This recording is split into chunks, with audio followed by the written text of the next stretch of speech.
happy to be here with Matt Busch, who has a film coming out, Aladdin 3477, or do you say 3477? I don't want to You know, misquote. I say 3477, but it takes place in the year. Assumedly, they'll call it 3477. I don't know. Maybe they would be like the year 3347. I don't know. Assuming we're going on a Gregorian calendar as well. So, okay. Uh, this is actually number one of a trilogy. Yes. So let us begin with you have been an artist, professional artist since the early 90s.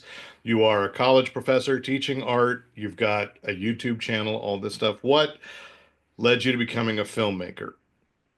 It's interesting. When I was younger in the 80s, my parents had a video camera, and it was the kind where you had this big thing on your shoulder, and literally there was a bag that you would have to throw over your shoulder that had the video cassette player that normally would be plugged into our TV that would have the actual tapes in it. And I would run around and make ninja movies. And when I was younger, I wanted to do it all. I wanted to illustrate comic books, I wanted to create video games and make movies and all of it. When I was in college, junior college, I really wanted to make films, but back then, film school was really expensive because you were filming everything on film. So art was just kind of the direction that I went into. Early in my career, I was doing storyboarding for film, doing concept art, and filmmaking was always kind of there. And especially when the digital revolution happened, I started making videos for StarWars.com, and that kind of became even more of a film school. And I've always wanted to make my own, inspired by George Lucas. I've always wanted to make my own big sci-fi epic movie series. And I've been working on these diligently for the last 15 years. And the first one is about to be released. Yeah, this is, as you say, 15 years of development for this film and building miniatures. So I've watched some of it so far Okay. and appreciate that there is practical. You talk about the digital revolution, but Yeah. you've got a lot of practical effects, practical miniatures, and all that. So why Yeah. that mix? When I first set out to make these, it's not like I'm anti CGI, but I just couldn't afford like the high end, really expensive CGI that actually looks pretty good. So I kind of looked around, and the only talent that I had access to, like the quality just wasn't there. And I've always loved practical effects. I didn't have a lot of experience in mechanical puppetry or anything like that, but I just thought that was a lot more fun. And even though it seemed like more work up front, in the end, I knew that it would look really good. And I was just inspired by that challenge. And so there is no like 3D CGI per se. There's things like, holograms that people pull up, which obviously that's how you would, do a computerized hologram. And there is compositing, but almost everything that you're looking at is actual light and shadow, forced perspective, all of the old school tricks with miniatures. I had so much fun doing it. And I appreciate seeing that, but from in 15 years, did you say, you didn't have access to the CG then, but in the 15 years, how much have you seen change and thought, oh, I wish I'd had that tool 5 years ago or 10 years ago? You know what? I still think it's difficult. I think there's still some uncanny valley. There's some things that are easier to do with CG, and now with AI, it's like, oh my gosh, it is improving by leaps and bounds. But uh, I don't know. If anything, I've actually seen the opposite because when I embarked on this 15 years ago, it wasn't trending yet to do the practical effects, and then I started noticing it more like when the Star Wars sequel came out with The Force Awakens. J.J. Abrams was kind of the first one, and we were already filming at that point, But I remember when they were embarking on that, he was saying, we're going to bring it back old school, and the fans just loved it. And there has been a pretty good resurgence since then for practical effects. I think a lot of people appreciate them. And in some cases, they look better than the CGI. And in some cases, there is some quirkiness because there's only so much you can do with practical effects. But I think there's a charm there that people love. And they are also something that AI can't replace, if you will. You'll Yeah, know if you've seen practical versus AI. Now let's turn to specifically your subject matter, Aladdin. yeah. Why is that the sci-fi epic? I mean, you followed pretty closely up front, interesting, making it futuristic, etc. But what attracted you to that story to turn that into your sprawling epic? So what happened is when I was in college, I started writing what I wanted to be my Star Wars, my own sci-fi epic, and I started illustrating it as a graphic novel. I got about 20 pages in. I was so thrilled with the story. I thought I had something so original. And then it occurred to me, oh my gosh, my story is very similar to Aladdin. And there was no genie, there was no lamp, but there was still, and maybe no one else would have noticed it, but I noticed it. And so I tried going in different directions, but it just didn't have the same zing that I wanted it to have. Well, over time, it occurred to me that Aladdin is in the public domain, and I still didn't want to do that. I didn't want to do Aladdin in space and like have that be the catch. But over time, the more that I thought about it, the more it became interesting and a really neat challenge. So what the final product is really a smorgasbord of my original story. There's a lot of it is an Aladdin tale, but there's a lot of new characters, there's a lot of twists, and there's it just goes in a lot of different directions than what most people know, which is obviously the Disney version.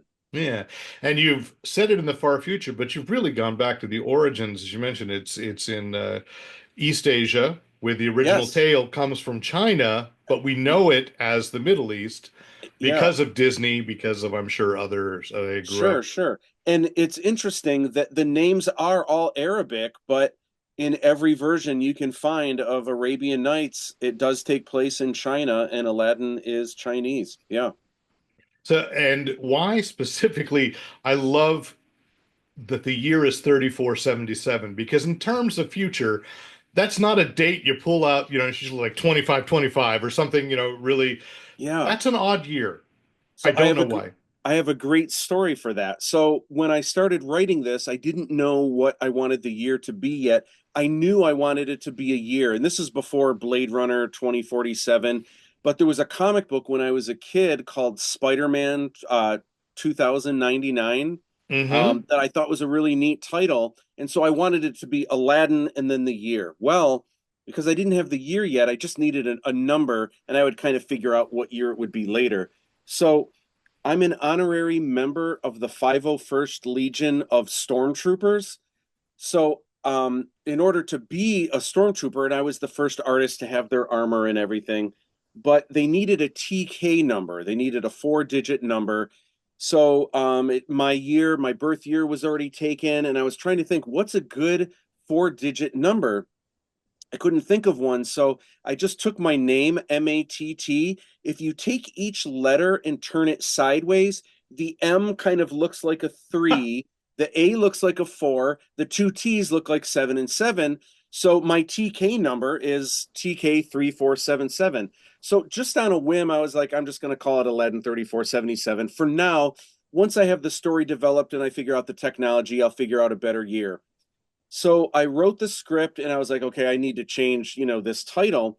But every year I came up with, it was like Aladdin 2682. And I really liked the sound of Aladdin 3477. I know it is kind of an oddball year and it's 1,500 years in the future. But you know what? I just like the sound of it. And it's got a fun story behind it now. So that's what Yeah. it is. And like Star Wars, it can be a long, but it's so far in the future, it could be a long time ago. in a world far, far away. Yes. Which I think Roger Ebert said his belief is that Star Wars is actually a far future, and we're watching like at the campfire, it's telling us like a fairy Yeah. tale. So sorry to get film history on you, No, no, but that's you are great. so intertwined with the Star Wars world. I didn't even realize how much of your artwork I have seen over the years, and Okay. that is you. And I was like, oh yeah, I know that piece. I know that piece. So, Awesome. yeah, it's we've got this is part one. It took 15 years. I don't want to be entering into a Game of Thrones situation with this. How long before you get to part two and part three? So the good news is we actually filmed all three of these at once. So all three are in the can. Now, there's a lot more editing and visual effects still to go, but that's one of the great things about this that hopefully people appreciate. I know a lot of times when you see a film or sometimes a series, you're always like, oh, what if I really get into it? And then they cancel it after season one. Or if people don't see the first film enough, they say there's going to be two and three, but what if they don't actually make them? Two and three are definitely happening because they've been filmed. And I don't know when they'll be released because there's still a lot to do, but they are coming out for sure. And very exciting. It's also neat because as much as I love the first film, I'm very proud of it. It really is kind of an act one and then act two and act three. So, by any kind of story structure, act one is kind of the setup for everything. So, it's actually my least favorite of the films, as much as I'm proud of it and so excited for it to come out. Um, act two is actually my favorite, the second film.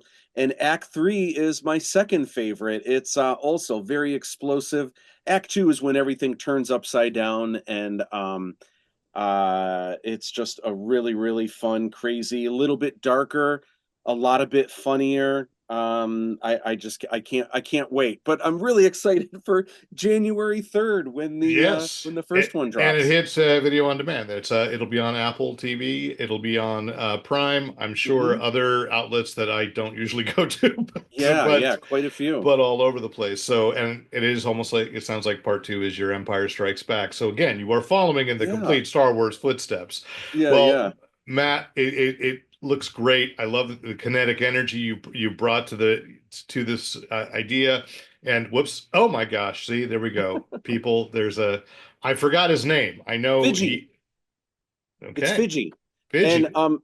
and again, the what was so neat about it with the practical effects and everything was in the future manufacturing is dead, so people make things out of garbage of the past, and so we got to be a little Mad Max with things, and it really helped the production design to make everything real. It was easier to, I mean, a lot of people recognize this as like a I'm gonna say, CD I think I player had the radio. CD player. you know um so a lot of people recognize that, and we just felt like that was kind of charming for a film of our size to make everything from scratch and to vacuum form everything and create everything out of foam. It just would have been different, but to kit bash things, to kind of give it that sense of realism was just so fun.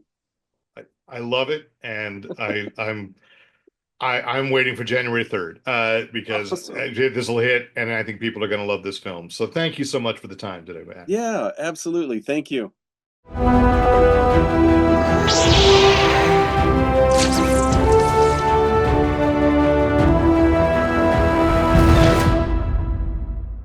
Thanks for watching. Be sure to hit the subscribe button and make sure that you don't miss out on any Fanboy Planet content. Really appreciate your time, and remember, use your powers for good.